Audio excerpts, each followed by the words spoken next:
No, it's, Yes, Rolling. Jonty, you're here at Young Leaders Dialogue, Viksit Bharat, where Indian Prime Minister and everyone is taking the opinion of the youth to develop the country. How do you see this initiative?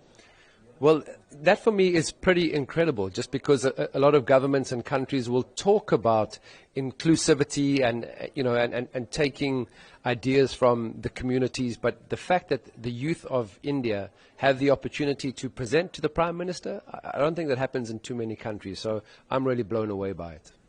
Talking about World Test Championship, South Africans have made to the World Test Championship final under the leadership of Temba Bavuma. He's been brilliant as a captain.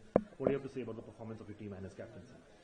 Well, I suppose to take, firstly 6 wins in a row in order to qualify and get there, and almost through not the back door but under the radar. The South African team don't play a lot of Test cricket, so when you get that few opportunities, you have to take them with both hands. So leadership is obviously telling a story for South Africa to be able to win those games, 8 out of 9, to qualify for the final. It's not just about, because we don't have superstars in our lineup, let's face it. I mean, there are bigger name players in other parts of the world, but I think they play really well as a Test unit, and that's always a great sign of an incredible leader.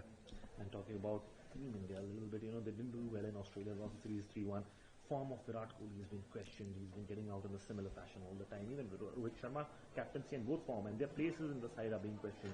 What do you have to say? Is it time for them to hang the boots, especially in the longest version of the game?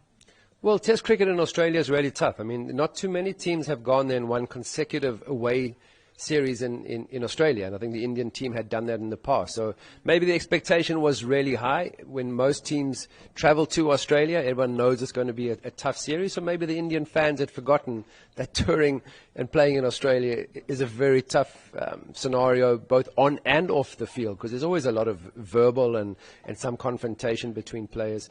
So to lay the blame on 1 or 2 players, always quite difficult. Cricket, we know, is a team sport, but yes, you need everybody to be contributing. So it's a case of understanding, what is good for the team, what is good for the country, and making sure everybody's in agreement. For me to sit here as an individual, go, this player should and shouldn't, I don't have that opportunity to criticize or judge anybody.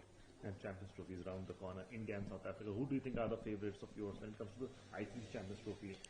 Well, South Africa and India have played in finals before, not the 50 over, but in T20 finals, and living half a year in India and half a year in South Africa, I'm hoping for an India-South Africa final, of course, but, I'm a cricket fanatic, and whatever is played, as long as it's good cricket, I'll always be supporting it.